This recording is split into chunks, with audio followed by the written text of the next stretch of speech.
Hey guys, welcome back to our channel. So for today's video, I'm gonna teach you how to align text boxes in a fillable PDF form using Adobe Acrobat Pro DC.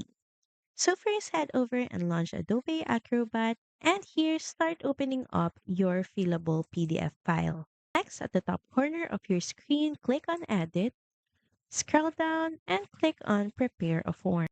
Now here, all you have to do is highlight the text boxes that you would like to align.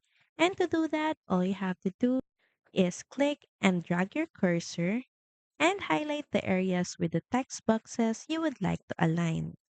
Now that these areas or text boxes are selected, from here, right click and hover your mouse on Align Objects. And here you can see alignment options that you can choose from.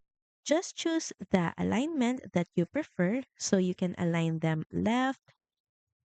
You can also align them vertical center, right, top, horizontal center, and bottom. So that's pretty much it. Thank you very much for watching this video, and I'll see you again on the next one. Bye!